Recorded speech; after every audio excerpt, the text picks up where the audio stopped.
C'était un temps fort pour la mission du pays à Nukuhiva, l'inauguration de la plus grande scierie du Fénois. Un nouvel outil, des nouveaux équipements. Les chiffres donnent le vertige. 6000 mètres carrés d'espace en plein air, 900 hectares de pins des Caraïbes à exploiter.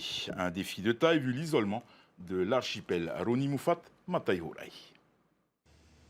Implantée au cœur du massif forestier de Tovi, à 900 mètres d'altitude, la scierie de sociétés d'exploitation du bois des Marquises s'étend sur 6000 mètres carrés d'espace couvert. Une infrastructure qui ambitionne de produire en quantité industrielle, soit 7500 mètres cubes de bois fini chaque année, de quoi couvrir 20 à 25% des besoins en bois de construction du pays. Aux Marquises quand même, on est à 1400 km, 3 jours de mer, presque 4 heures de vol pour arriver. C'est le bout du monde. En plus à Tovi, 900 mètres d'altitude, il faut une demi-heure pour monter. Et donc c'est vraiment un vrai défi qu'on est en train de relever.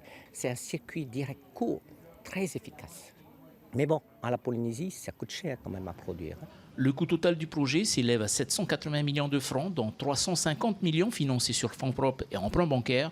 Une affaire qui peut se targuer de créer de l'emploi local. 18 Marquisiens ont été recrutés et 5 autres sont attendus du RSMA. Tous ceux qui sont sur les machines, eux, ils ont passé des formations.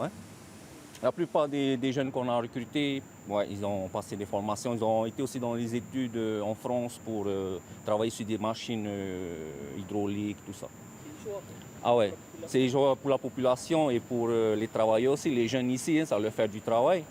Et pour toutes les familles aussi de Nukuhiva.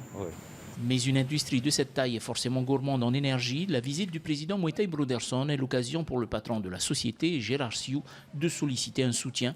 La taxe de développement local notamment lui permettrait de s'aligner au marché international. Ce développement local de cette nouvelle filière, il faut l'accompagner. Je dirais une petite TDL de taux réduit, comme on dit. Je n'ai jamais été pour la TDL, mais comme le prix du marché international, le prix du bois a beaucoup chuté, s'il y a une petite TDL, ça va pas impacter énormément. Et là, ça nous permettra de vraiment nous mesurer et développer et monter en puissance. Jusqu'à présent, le bois de Hivaoa représentait 12% du marché polynésien.